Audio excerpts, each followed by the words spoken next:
Queridos, hoje, no Tadel de hoje, nós vamos estudar sobre, certamente e por todos os meios, são temas interessantes, assim, temas aparentemente esquisitos, né? Você vai abrir comigo um texto que, se você tiver uma visão de evangelista, você vai ficar impressionado com ele. Abra comigo aí, Provérbio capítulo 24. Você vai ver que todas as vezes que o escritor, o sábio Salomão, usa as palavras ímpio, iniquidade, iníquo, coisas do tipo, ele está falando a respeito de pessoas que estão fora do alcance da salvação e que, de certa forma, nós temos um compromisso de proclamar o evangelho a elas. Então, vamos ver, Provérbio capítulo 24, olha só. Abriram aí? Não tenhas inveja dos homens malignos, nem queira estar com eles, porque o seu coração maquina violência e os seus lábios falam para o mal. Quem alguma vez já teve inveja de homens malignos, de pessoas malignas? Pô, o cara está se dando bem, olha o que ele está fazendo, olha com quem que ele está e tal. Inveja de homens malignos. O texto diz, olha, não tenha inveja deles, porque o seu coração maquina violência e os seus lábios falam para o mal. Aí ele vai falar, com a sabedoria edifica-se a casa, e com a inteligência ela se firma. Pelo conhecimento se encherão as câmaras de toda sorte de bens, preciosos e deleitáveis. Mais poder tem o sábio do que o forte, e o homem de conhecimento mais do que o robusto. Olha só como é que esse texto, ele vai estabelecendo padrões morais e mostrando o resultado de um ímpio, da vida de um ímpio, e o resultado da vida de um homem que tem sabedoria, tem entendimento, tem conhecimento, alguém que está buscando o bem. E o texto fala que mais poder tem o sábio do que o forte, e o homem de conhecimento mais do que o robusto. Com medida de prudência farás a guerra, na multidão de conselheiros está a vitória. Você pode pensar que isso aqui está se referindo a uma orientação de estratégia de guerra, mas o texto está estabelecendo um paralelo entre certos e errados, entre ímpios e justos, entre perdidos e salvos. E embora esse texto sirva para quem vai travar uma guerra política, uma guerra de reinos, esse texto também vai nos servir muito para a guerra que nós travamos na conquista de pessoas. Olha, com medida de prudência farás a guerra, na multidão de conselheiros está a vitória. A sabedoria é alta demais para o insensato, no juízo a sua boca não terá palavra. Ao que cuida em fazer o mal, mestre de intrigas lhe chamarão. Os desígnios do insensato são pecado, e o escarnecedor é abominável aos homens. Se te mostras fraco no dia da angústia, a tua força é pequena. Eu paro aqui de novo. Ele dá alguns adjetivos para o ímpio, e aí ele fala assim, olha, se você se mostra fraco no dia da angústia, a tua força é pequena. Entenda o seguinte, entenda que hoje você não vai mais sair à guerra contra alguma nação, mas você sai à guerra todo dia para ganhar almas. Você sai à guerra todo dia para ser uma testemunha viva de Cristo, para ser um instrumento de Deus. E o texto fala assim, olha, se você se mostra fraco no dia da angústia, a sua força é muito pequena, porque no dia da angústia é o dia que você tem que se mostrar forte. No dia da luta, no dia do aperto, nos dias mais difíceis que o diabo arma para te atingir, para te abater, é o dia que você tem que estar mais forte. Ah, mas eu não consigo. Mas o texto, a palavra diz que esse é o dia de você ficar forte, porque o dia tranquilo, o dia da bênção, você pode até ficar baqueado que Deus vai achar alguém que te console, mas no dia da angústia não tem como ter moleza. Então, olha só, livra os que estão sendo levados para a morte, e salva os que cambaleiam indo para serem mortos. O que você acha? Esse texto aqui não fala de almas, não?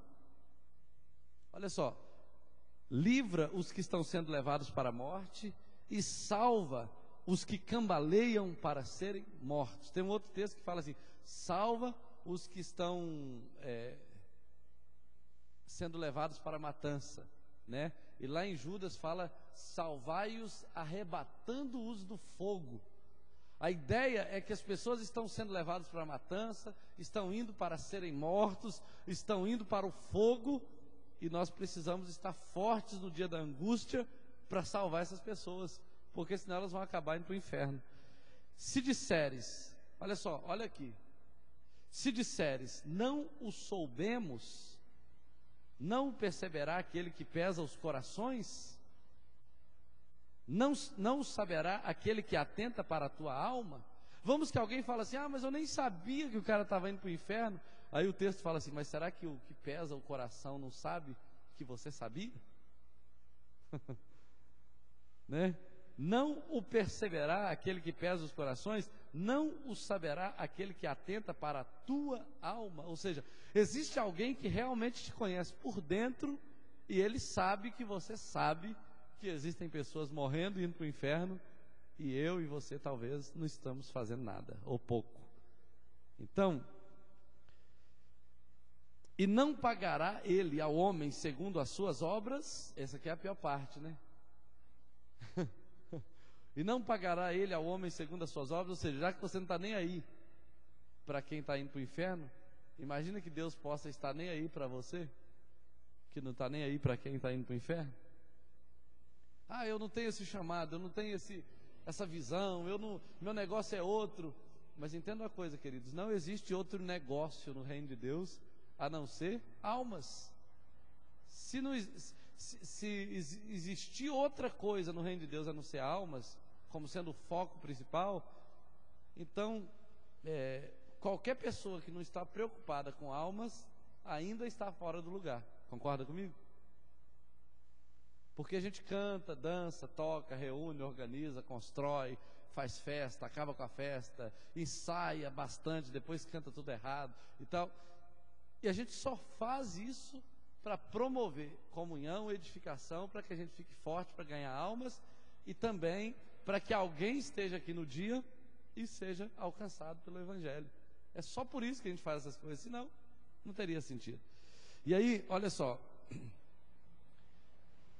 filho meu, saboreie o mel, porque é saudável, e o favo, porque é doce ao teu paladar. Então sabe que assim é a sabedoria para a tua alma. Se a achares, haverá bom futuro, e não será frustrada a tua esperança. E aí vai, eu não vou continuar lendo o texto não, mas você vai ver que todo esse texto aqui, ele fala de você ser sábio e prudente. Ele fala de você prestar atenção no ímpio, naquele que é perverso, naquele que é mau, naquele que é maligno, e ele fala para você saborear a sabedoria como uma pessoa saboreia o mel, para que você seja sábio e prudente para ganhar pessoas para Cristo. É isso que ele quer. Então, na prática, ele te desafia a fazer um investimento na sua vida, no que diz respeito ao seu crescimento pessoal, para você ganhar almas para Cristo. Então vamos pensar em algumas coisas aqui. Como a gente tem que ganhar almas? Por todos os meios. E o texto que nós lemos é o de Provérbios 24. Pode passar. Pode passar. Existe um versículo que nós precisamos guardá-lo no nosso coração, que está em Romanos capítulo 1, versículo 16. Esse versículo é o seguinte: pois eu não me envergonho do Evangelho de Cristo, ou do Evangelho, porque é o poder de Deus para a salvação de todo aquele que crê, primeiro do judeu e também do grego. Olha bem, não me envergonho do Evangelho, porque ele é o poder de Deus para a salvação de todo que crê, primeiro do judeu e também do grego. Algumas perguntas vêm à nossa mente. Passa aí para nós. Pode fazer as três perguntas. É verdadeiro o primeiro parágrafo? Eu não me envergonho do Evangelho, porque é o poder de Deus para a salvação de todo aquele que crê? Eu não me envergonho do Evangelho? É verdade isso? Ou existem momentos que eu me envergonho? Existem momentos que eu penso assim, eles não estão querendo ouvir, não é hora, o momento não é adequado, eu não sei bem se eu vou ser aceito ou não. Será que é verdade esse primeiro parágrafo? Eu não me envergonho do Evangelho? Pode passar. Se for, e realmente acreditamos que é verdade, nós realmente acreditamos no que esse autor diz, quando ele fala, ele é o poder de Deus para a salvação de todo que crê? Ou a gente acha que tem pessoas que o Evangelho não consegue alcançar, tem pessoas que o Evangelho não consegue transformar, tem pessoas que o Evangelho não consegue produzir mudança, produzir transformação? Tem lugar aqui, varão. Pode passar. Se acreditamos de verdade, o que faremos daqui para frente? Né? Se o Evangelho é o poder de Deus para a salvação de todo que crê, primeiro do judeu e também do grego, e olha que esse texto foi escrito há 2000 anos atrás, ou mais perto disso, e naquele tempo, porque hoje ainda é difícil você ganhar um judeu para Cristo, mas naquele tempo muito mais, e o texto fala que ele é poder de Deus para a salvação primeiro do judeu e também do grego. Quer dizer, até as pessoas mais difíceis, mais resistentes ao Evangelho, são alcançadas pelo Evangelho. Pode passar, tem mais uma aí. Nós vamos meditar nesse versículo aqui, de Romanos capítulo 10, versículos 14 e o versículo 15. Abra comigo sua Bíblia aí em Romanos capítulo 10, versículo 14 e 15. Meu interesse hoje é que algumas verdades fiquem fundamentadas no seu coração, para que você realmente tenha motivos para pregar o Evangelho por todos os meios possíveis. Capítulo 10 de Romanos, versículo 14 e 15, que diz assim: como, porém, invocarão aquele em quem não creram? E como crerão naquele de quem nada ouviram? E como ouvirão se não há quem pregue? E como pregarão se não forem enviados? Como está escrito: quão formosos são os pés dos que anunciam as boas novas, ou boas coisas. Esse texto, ele faz uma pergunta muito interessante a respeito dos que estão perdidos. Como eles ouvirão se não tem ninguém pregando? Né? Eles vão ouvir por aí.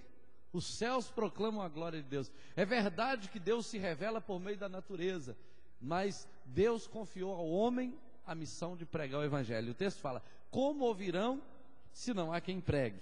Então, pregar é necessário. Depois o texto diz assim: e como crerão naquele de quem nada ouviram?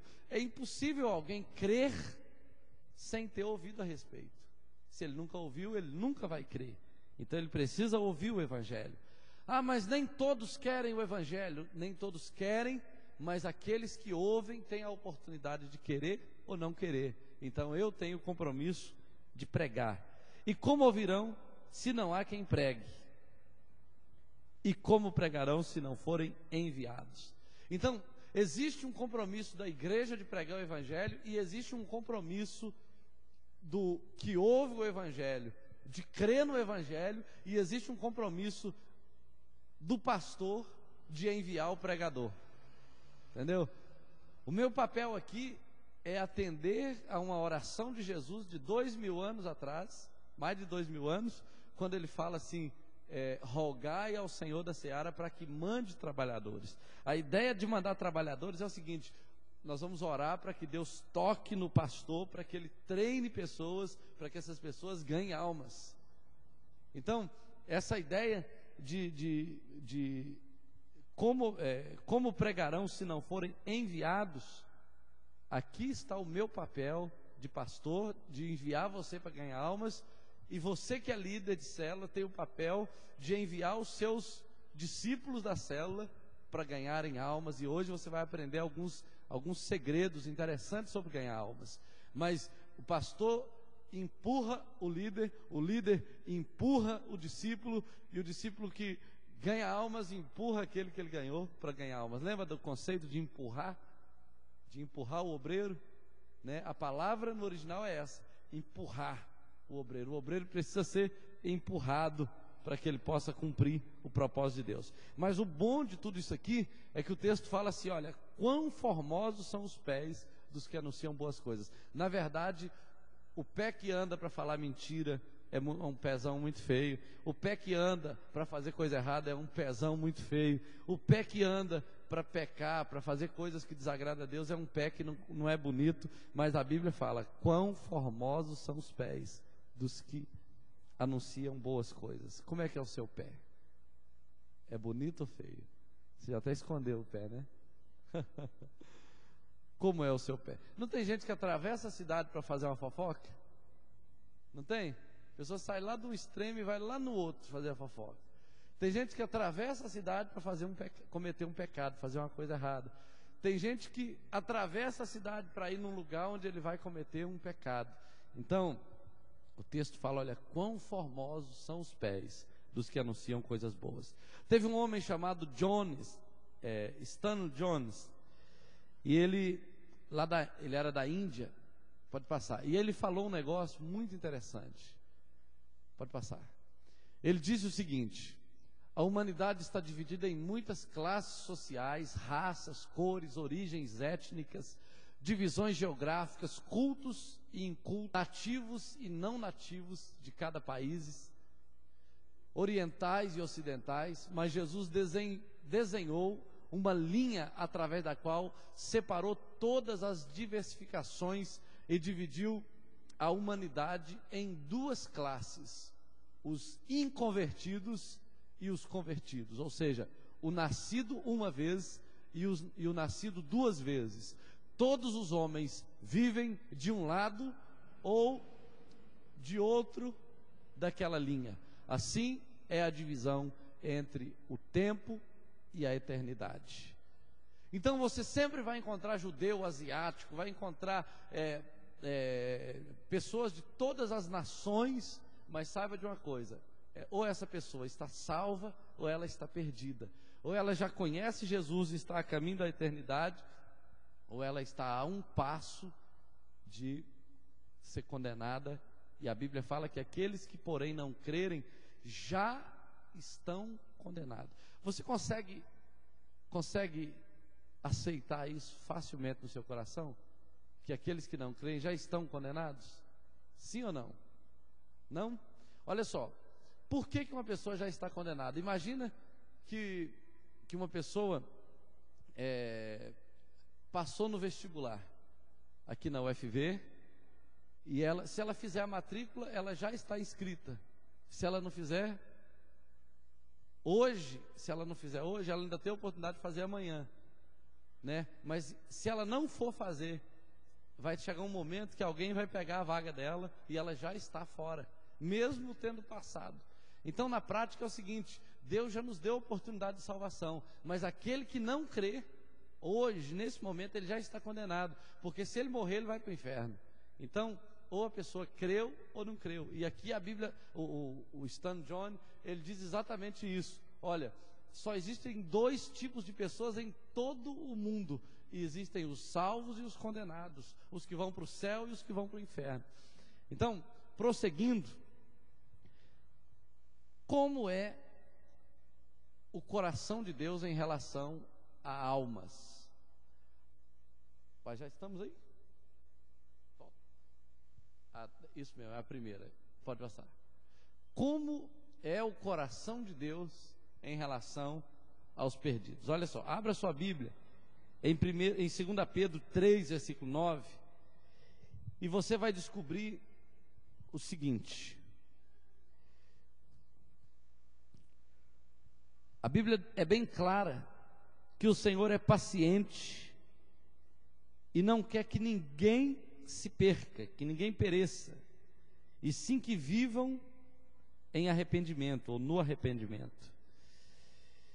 Esse é o caminho que Deus utiliza para nos colocar como seus colegas no trabalho.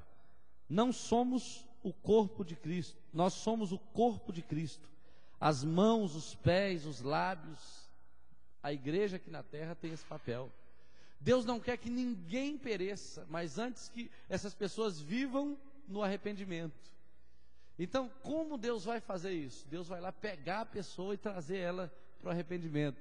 Mas Ele vai fazer isso através da igreja. Ele não vai fazer isso através de um anjo. Ele vai usar você. E é por isso que Ele te enche do Espírito Santo. É por isso que Ele te enche da palavra. É por isso que Ele te dá um amor maior por Jesus, para que você se empolgue com a missão de ganhar almas. Onde está o homem? Onde está o homem? Algumas coisas a gente pensa quando a gente fala a respeito da condição do homem. Olha só, o homem, é claro, ele, seja ele quem for, um primitivo, um aldeão, na selva, ou um habitante de uma cidade, nós nunca podemos subestimar uma pessoa pensando que ela é ignorante a respeito de Deus. Todos os homens estão em fases diferentes de acreditar no Evangelho. Às vezes, você vai olhar uma pessoa que está lá na selva, de repente ela tem uma visão de Deus, e você vai encontrar uma pessoa aqui na cidade que tem uma visão de Deus diferente. Então, onde essa pessoa está no que diz respeito ao conhecimento de Deus? Por exemplo, você vai pregar a mesma mensagem para todos os tipos de pessoas, você vai começar uma conversa com uma pessoa sempre com o mesmo argumento, com o mesmo ponto de partida. Cada pessoa tem um nível de entendimento de Deus, e aí nós temos que conversar com ela a partir desse ponto. Veja bem, algumas perguntas a gente pode fazer a respeito desta questão. Por exemplo, alguém pode dizer assim: cristianismo? Nunca ouvi falar disso, nunca ouvi falar. Então, qual é o ponto de partida que você vai ter? Você vai ter que explicar todo o plano de salvação para essa pessoa. Ou então uma pessoa pode dizer assim: cristianismo, sim, eu aceito, mas o que é? Né? O que é o cristianismo? Então você vai ter que explicar para essa pessoa. Ou então alguém diz assim: não, eu já ouvi o Evangelho. Sim, eu tenho conhecimento, eu sei do que se trata, eu sei o que você está pregando. Ou então a pessoa pode dizer: eu entendo tudo do Evangelho, eu sei o que é o Evangelho, eu já compreendi. Eu não tomei uma decisão ainda não, mas eu já compreendi. Então, para cada tipo de pessoa, a conversa tem que partir de um ponto, do ponto onde ela está. Mas existem aqueles que dizem assim: o Evangelho é muito importante para mim, eu ainda nem converti, não sei porquê, eu ainda não aceitei o Evangelho, não sei nem porquê, eu não faço a menor ideia. Então, por quê? A pessoa conhece o Evangelho e ainda não tomou uma decisão, mas hoje vai tomar, em nome de Jesus. O Evangelho, às vezes a pessoa pode pensar assim: eu preciso de perdão e do amor de Deus. Às vezes você vai conversar com alguém que não é crente, que não tomou decisão nenhuma por Jesus, mas está plenamente consciente de que precisa de ser perdoado, que precisa de ser amado por Jesus e que não sabe como fazer. Tem muita gente nesse estágio. A gente acha que todo mundo não quer saber do Evangelho, mas cada pessoa está num estágio diferente. Ou então a pessoa pode estar assim: me desafie a receber a Cristo, ore comigo, eu quero receber Deus na minha vida. Não tem gente assim? Talvez você não vai achar tantas pessoas assim, mas é bem provável que você vai encontrar muito mais do que você imagina. Pessoas que falam assim: ore comigo, me fale desse Deus que você tem, me dá o que você tem. Pode ser que tem muita gente, talvez a gente ache que não, mas tem muitas pessoas assim.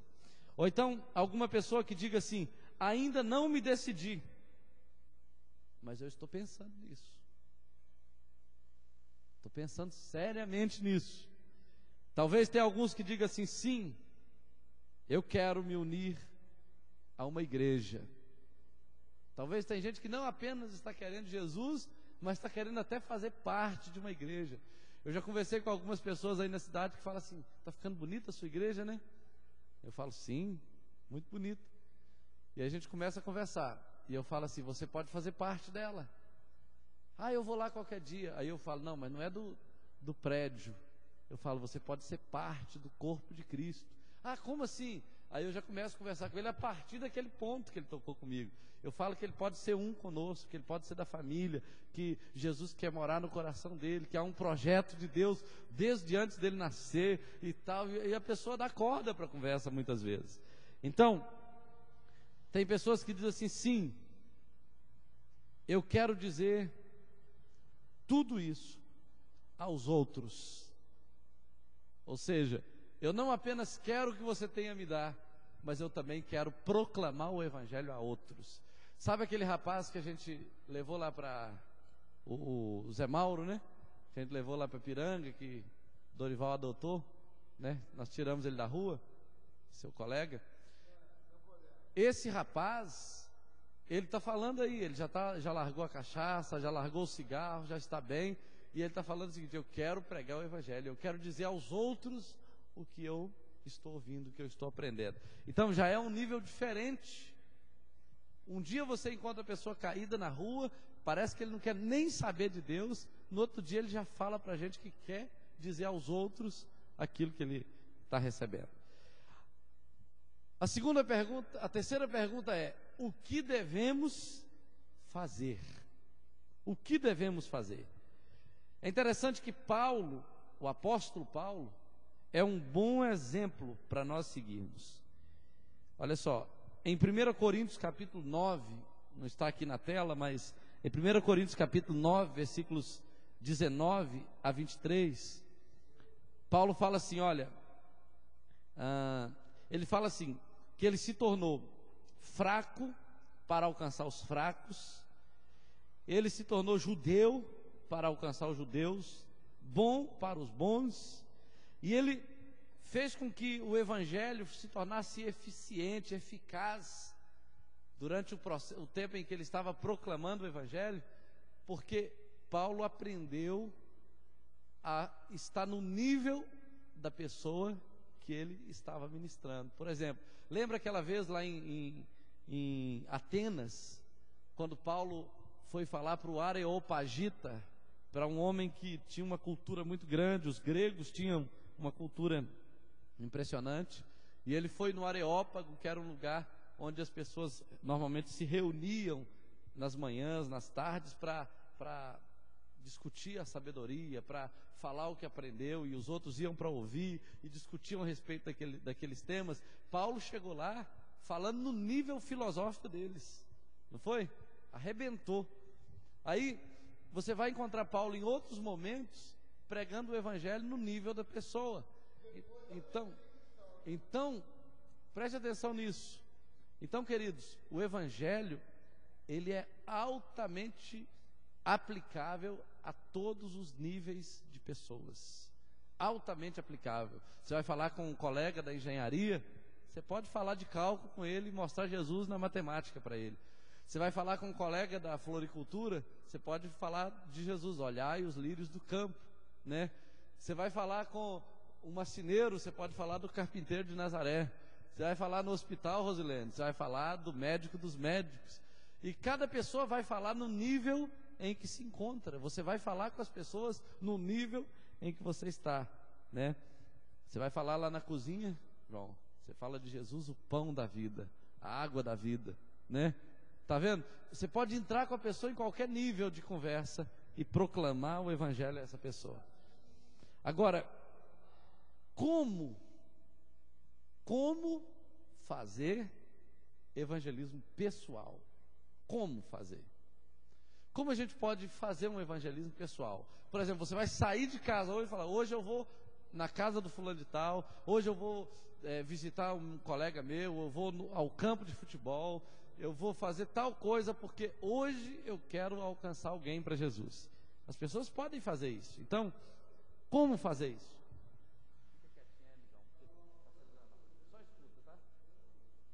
Como fazer isso? Olha só, pode passar. Deixa eu ver qual é o próximo aí. Nós vamos ver alguns princípios aqui. O primeiro deles é esse: Jesus disse para ir de 2 em 2, então não vá só. Junte algum amigo do mesmo sexo, né? A não ser que seja um casal casado, e vá com ele. Jesus disse para ir de 2 em 2. Por que de 2 em 2? Primeiro, porque você pode se embolar na conversa e o outro dá uma ajustada na conversa. Segundo, porque tudo pode acontecer, né? Você tem que ter uma testemunha, você tem que ter alguém para apoiá-lo, você tem que estar junto com alguém, é importante isso. Você vai entrar na casa de uma pessoa, vai que essa pessoa chame a polícia e fale: olha, invadiu minha residência, não gostou da conversa, chamou a polícia. Então você tem uma testemunha para dizer que não tem nada a ver. Então, Jesus disse para ir de 2 em 2, é importante a gente sempre ir de 2 em 2, né? Outra coisa, evangelismo é melhor aprendê-lo fazendo isto. Então vai e ajude os outros primeiro. A ideia é o seguinte, deixa eu tentar melhorar essa frase. A ideia é o seguinte: não existe maneiras de você fazer evangelismo ou de você ensinar evangelismo sem praticá-lo. Você quer aprender a evangelizar? Então comece. E aí você leve alguém que sabe um pouquinho mais para ele te ajudar, para ele te orientar e tal, e você vai tentando. Porque aí você vai ganhando experiência, a pessoa te responde, você vai se surpreender. Tem hora que saem umas respostas da boca da gente, você fala: gente, mas eu nem sabia que eu sabia isso. Por quê? Porque o Espírito Santo vai te capacitar no momento que você mais precisar, para você ter a resposta certa, para você dar a direção certa. Outra coisa, enfoque primeiro a própria família, amigos, as pessoas que te rodeiam, sabem melhor quem você é. Eles provavelmente viram uma mudança em sua vida e já estão querendo saber o porquê dessa mudança. Então, se você quiser um dia, chega na sua casa, pega uma folha de papel. A gente faz no curso de psicologia, a gente faz um genograma, mas você não precisa fazer um genograma.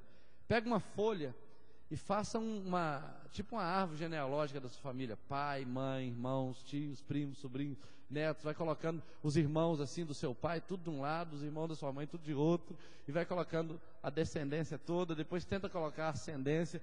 Coloca a sua família toda ali naquela folha. O máximo que você conseguir lembrar, talvez você pergunte ao seu pai se ele sabe de mais alguém. E aí, começa a orar por esses nomes. E aí você vai começar a observar quem está mais acessível. Para um você manda um e-mail, para outro você manda um torpedo de celular, para outro você dá um livro de presente, dá um CD. Vai fazendo alguma coisa, entendeu? Por que fazer isso? Porque aí você está mapeando a sua família e você vai ver resultados tremendos. Porque tudo que a gente ora, queridos, tem resultado. Então, vamos lá. Concentre tua fé para com a família e amigos, porque com o incrédulo, eles não têm nenhuma fé própria. Empreste a eles a sua fé, acredite por eles. Você consegue entender isso aqui? Você começa a falar de Jesus para alguém: ah, mas ele não vai querer. Não, mas você crê para ele. Tem muita gente que eu chamo para o discipulado, eu falo assim: você vai ser um líder de célula, você vai ser um pastor ainda um dia, você vai ser um missionário. Ah, pastor, você tem fé demais, eu não acredito nisso. Não, mas eu tenho mesmo, eu tenho fé para você. Eu estou crendo nisso, eu sei que isso vai acontecer mais tarde. Deus está trabalhando na sua vida, mais cedo ou mais tarde, isso vai acontecer. Então você tem que emprestar a sua fé para a pessoa. Fale com convicção, fale com certeza, vai plantando no coração dela: olha, Deus tem um plano para você, você nasceu para um propósito perfeito, Deus te chamou para isso e tal. Você vai plantando essa fé no coração dele. Sabe o que vai acontecer? Vai chegar uma hora que ele vai acreditar em você, e vai acreditar em Jesus, e vai querer Jesus. E uma coisa muito interessante é que a sua vida fala muito. Se as pessoas olharem para você e perceberem que você mudou realmente, que você é uma nova criatura, que Deus está fazendo algo na sua vida, aí que elas vão te dar crédito. Talvez no início elas falem: você está ficando doido, você virou crente, agora você não bebe mais, você não fuma mais, você não traz sua mulher mais, seu marido, você agora é muito esquisito, não dá nem para ser seu amigo mais. Mas depois, para frente, eles vão começar a falar com você assim: engraçado, né? Você melhorou mesmo, sua vida está mudando mesmo e tal, como é que é esse negócio e tal. E aí começa a entrar o evangelho. Outra coisa, é o seguinte: ore para que o Espírito Santo te guie. É outra coisa interessante. Ah, mas eu não sei como, nem quando, eu não estou sentindo vontade. Mas peça a Deus que te guie. Peça que Ele te dê direção. Porque sabe de uma coisa? Às vezes você está saindo de casa e faz essa oração. Aí Deus coloca uma pessoa que te pergunta alguma coisa, uma pessoa que te para algum outro motivo. E aí, sempre fale de Jesus ou sobre Jesus. Diga que Ele cura, que Ele abençoa, que Ele perdoa ainda hoje, e que Ele está aqui com você, agora mesmo, para ajudar. Ore para as pessoas e você verá o que o Senhor é capaz de fazer. Pastor, mas e se eu não estiver sentindo a presença de Deus? E se eu não tiver muita certeza disso? Então você começa tendo certeza disso. Nada disso aqui é mentira. Fale sobre Jesus. Porque não adianta você falar o pastor da igreja, né? Ou louvor, ou sei lá, né? Sei lá qualquer outra história que você tenha. Então fale dele. Acredite que falar de Jesus produz resultado. Outra coisa, fale que ele cura. Mas para quem você vai falar que ele cura? Para quem está doente. Se o cara está saudável, você fala que ele cura, aí o cara vai, não acredito muito nisso não. Mas se ele estiver doente, se ele estiver sentindo uma dor terrível lá, ele está acreditando em qualquer coisa, queridos. Você falar que ele tem uma garrafada, um macumbeiro, que se cruzar as pernas e depois dar um pulo, fica curado, ele está fazendo. Então quanto mais se você falar que Jesus cura. Então com o doente você fala que Jesus cura. Com aquele que está precisando de uma bênção, você fala que Jesus abençoa. Para aquele que está fazendo coisa errada, é hora de você falar que Jesus ainda perdoa, né? Para aquele que está inseguro, é hora de você falar: Ele está aqui com você, agora mesmo, Ele quer te ajudar. É assim que funciona o Evangelho, né? É por isso que às vezes você fala: Jesus cura, eu provo para você que Jesus cura, mas ele não acredita porque ele está sarado, ele não tem doença nenhuma.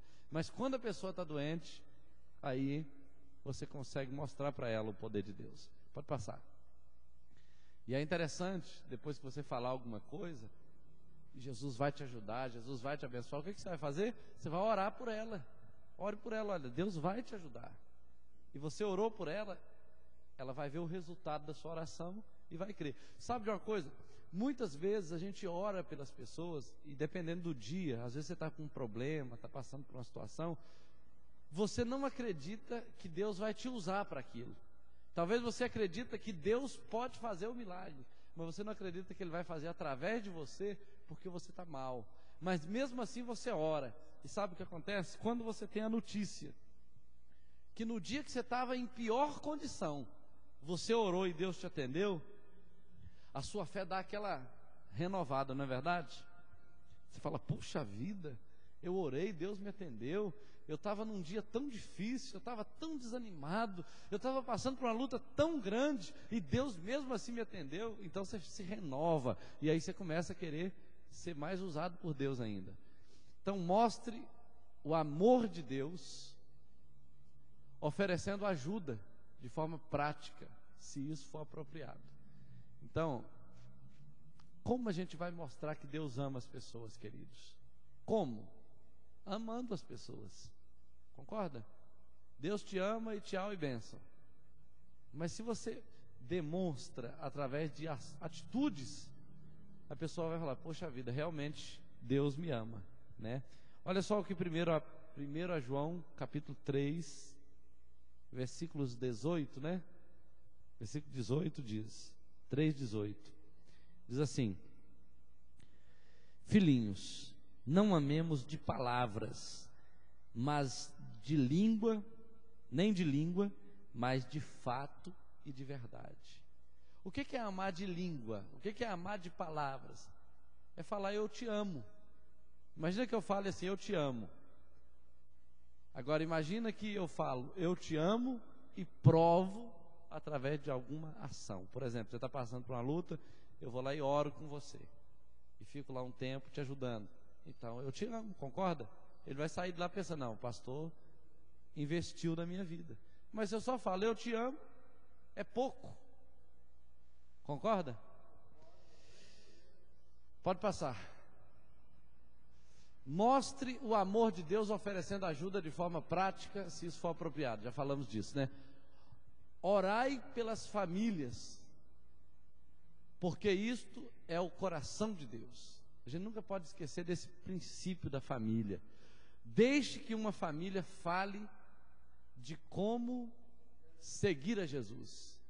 Bem pode ser que todos eles estejam interessados, e se alguns rejeitam, servirá para produzir um compromisso genuíno com os outros.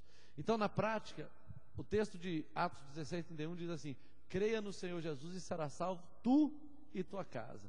Então, quando você foca a família, quando você fala, olha, a minha família vai ser salva, e ora por um, ama o outro, serve o outro, e vai investindo na sua casa, mais dias, menos dias, a família toda vem. Mas às vezes, a gente falha em crer, porque a gente está vendo muita oposição, a gente falha em crer, porque a gente não está conseguindo viver um padrão cristão à altura do evangelho que a gente prega. Então a gente precisa consertar algumas coisinhas e investir na família, porque a promessa de Deus é que toda a nossa casa será transformada pelo evangelho. Passe aí, mais um. Agora, como saberei e com quem falarei? Com quem eu devo falar? Como saber e como falar? Olha bem, o segredo, fica analisando minha frase, não. O segredo é você saber, ou você conseguir enxergar o que Deus está fazendo e se unir a Ele. O que Deus está fazendo na minha família? Eu vou te ensinar a perceber isso. O que Deus está fazendo entre os meus amigos? O que Deus está fazendo na minha vizinhança? Porque se eu conseguir captar isso, eu vou conseguir ter êxito. Então olha só, como eu vou saber o que Deus está fazendo? A primeira coisa é Romanos 3, versículo 10. Nesse texto a Bíblia diz que ninguém busca a Deus. O texto fala, todos desviaram e ninguém busca a Deus. Então na prática, nenhuma pessoa vai buscar a Deus por si mesmo. As pessoas buscam o banco, buscam o médico, buscam o advogado, as pessoas buscam tudo, menos Deus. Normalmente as pessoas não buscam a Deus. Creia nisso, por favor. Agora, lá em João capítulo 6, versículo 44, porque se ninguém busca a Deus, a hora que você encontrar alguém falando de Deus, comentando alguma coisa, te dando alguma brecha, tem alguma coisa de Deus acontecendo nessa pessoa. Concorda comigo? Porque naturalmente as pessoas não buscam a Deus. João 6, 44 diz assim: ninguém pode vir a mim, a menos que o Pai o atraia. Então aí começa um mistério tremendo. Se as pessoas começam a implicar com você por causa do evangelho, te perguntar, te colocar contra a parede, fazer piadinha, e sempre se aproximando do evangelho, você pode ter certeza, é Deus que o está atraindo, ainda que ele esteja vindo assim, de uma maneira meio esquisita. João 6, 44. Quer ver? Olha bem. João 6, 44 é um texto surpreendente. Ele diz assim: ninguém pode vir a mim se o Pai que me enviou não o trouxer, e eu o ressuscitarei no último dia. Então significa o seguinte: qualquer pessoa, em qualquer momento, que começar a se interessar por Deus e pelo Evangelho, está vindo porque o Pai o está trazendo. Consegue captar isso? Creem nisso? Então, queridos, prossigamos. Não, exatamente. Se Jesus disse isso, se ninguém busca a Deus por si mesmo, lá em Romanos 3,10 diz isso. E se ninguém vem a Jesus, se o Pai não o trouxer, então esse é o caminho para você identificar o que Deus está fazendo na sua família. Se tem alguém que começou a ler a Bíblia, começou a ligar a televisão e assistir o programa lá do Valdemiro Santiago, do Silas Malafaia, começou a procurar alguma coisa, pode ter certeza que é Deus que já está trazendo essa pessoa. Mais dias, menos dias, ele vai estar no altar do Senhor. Outra coisa, outra pergunta. Você pode ver algum sinal de Deus a trabalhar? Você pode ver Deus trabalhando de alguma maneira, algum pequeno sinal que seja de Deus? Olha só, nós entendemos que se alguém mostra interesse em Jesus, é só porque o Pai o está atraindo. Então, se você descobrir o mais leve indício, corra e junte-se a Deus. É assim que você sabe que o Pai está fazendo e com quem Ele está fazendo essa obra. Não há necessidade de sair à caça de pessoas que ainda não têm respondido ao Evangelho. Você só percebe, ó, Deus está agindo aqui, Deus está agindo aqui, Deus está agindo aqui, Deus está agindo aqui, Deus está agindo aqui, Deus está agindo aqui. Então, é só sair à caça, porque é Deus que está agindo. Deixe nas mãos de Deus, porque com paciência e oração, no tempo de Deus, as pessoas virão. Agora, oitava pergunta: como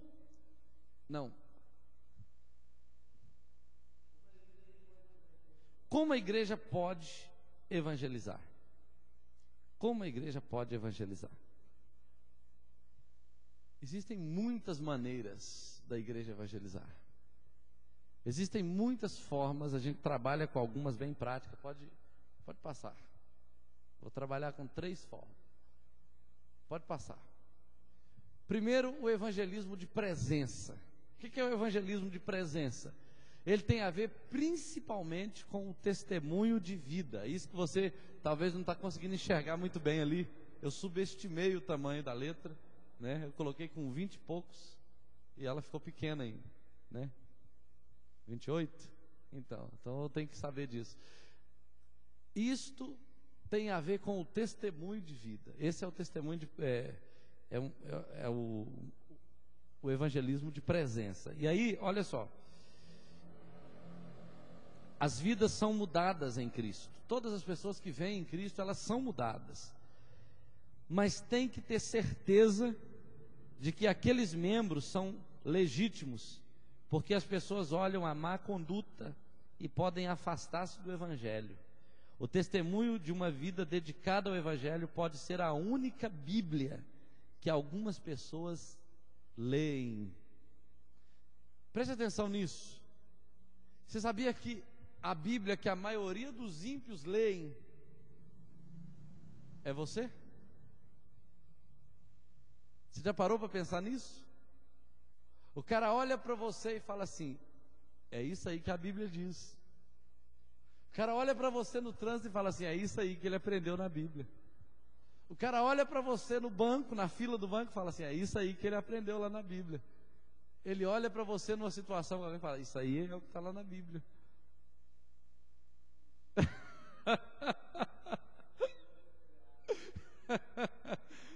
Tem muita gente, querido, lendo a Bíblia por aí desse jeito.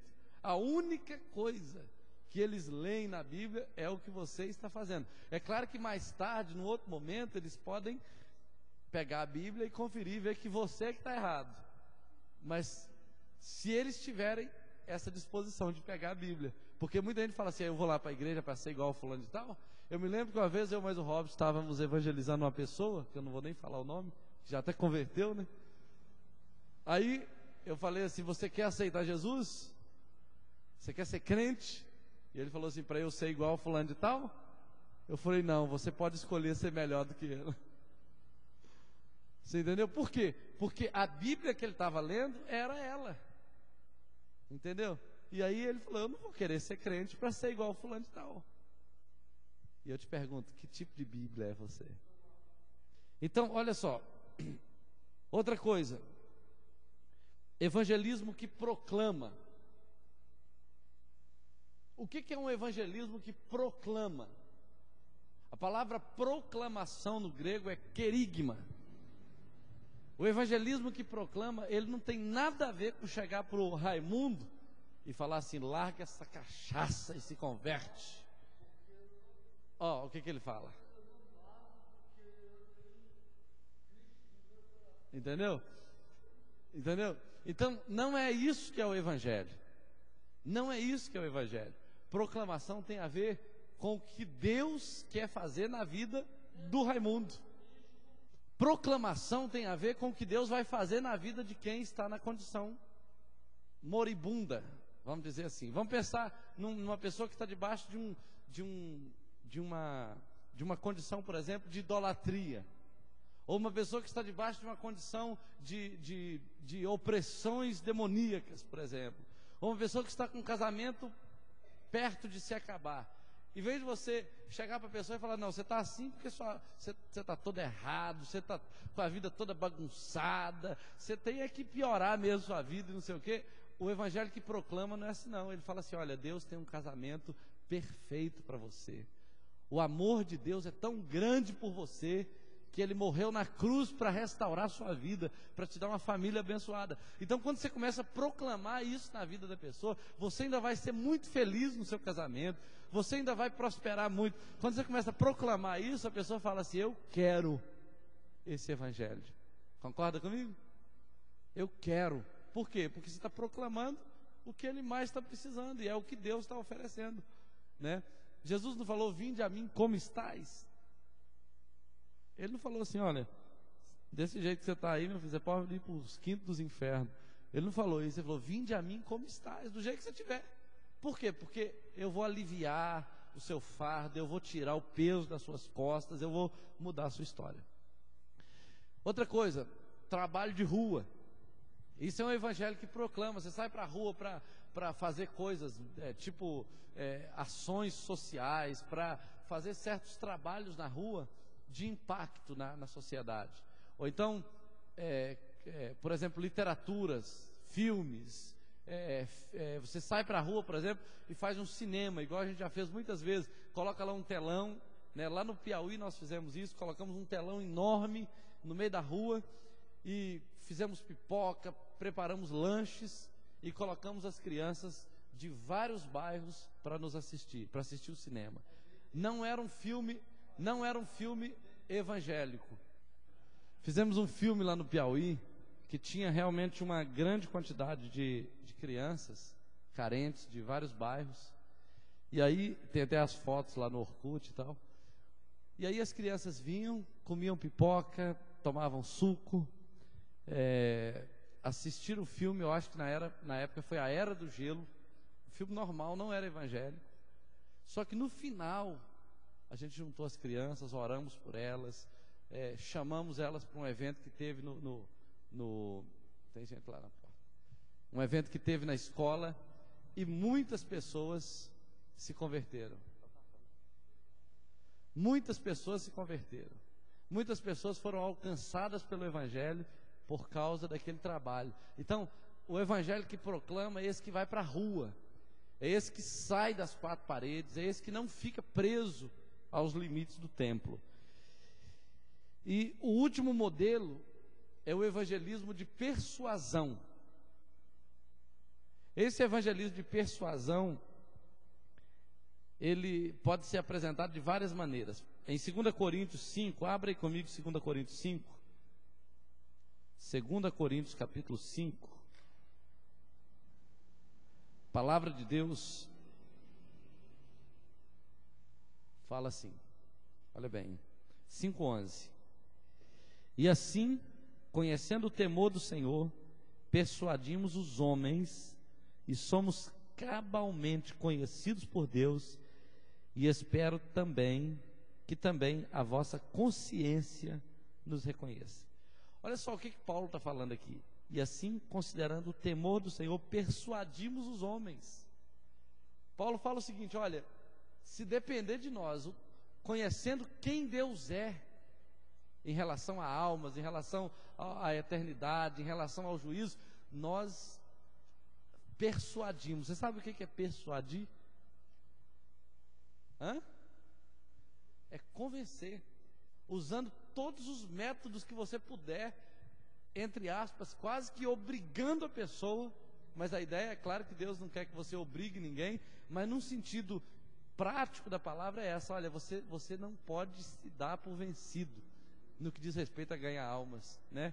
Você tem que trabalhar de tal maneira que a pessoa fique convencida de que Deus tem um propósito para a sua vida. Então, o evangelismo de persuasão, ele envolve, por exemplo, às vezes numa escola, é hora de aula, o que você faz? Você vai fazer um estudo bíblico no intervalo do recreio. Mas as pessoas querem brincar, elas têm 5 dias para brincar na hora do recreio, ou na hora do intervalo. Estou falando de recreio para crianças e adolescentes, viu, gente?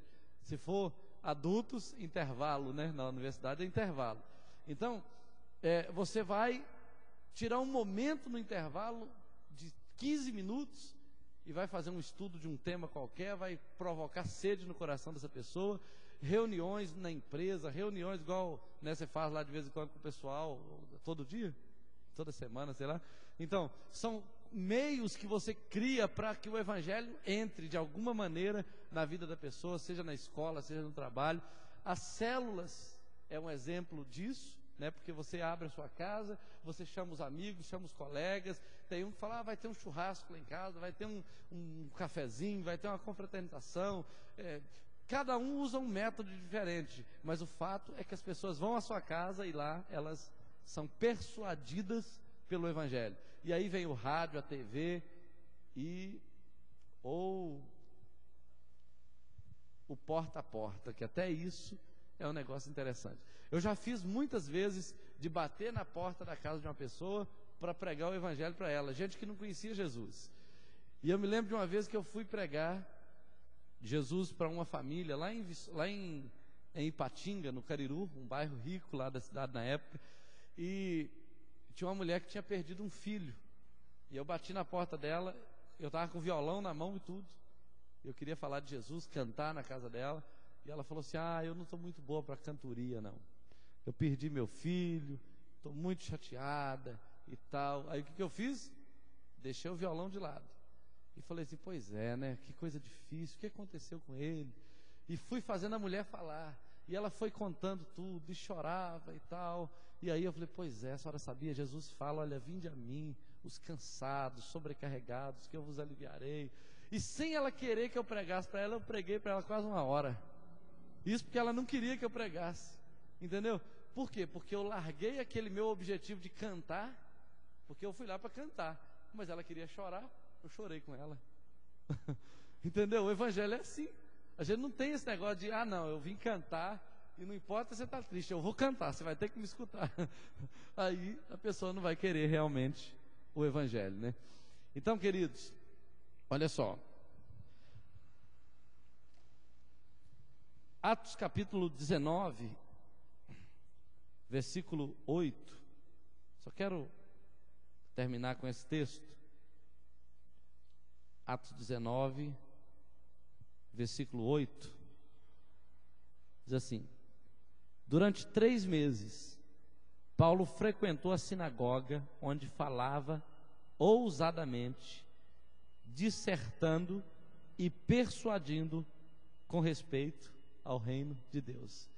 Sinagoga o que era? Era aquele local de reunião dos judeus, mas ele ia pregar o evangelho lá. Toda semana, todo sábado, semanalmente, 3 meses sem parar, Paulo frequentou a sinagoga, onde ele falava ousadamente, dissertando, persuadindo com respeito ao reino de Deus. Então, é um exercício que a gente faz. E aí, não esqueças que o evangelho depende de 2 coisas importantes. Olha só, para a gente terminar aqui.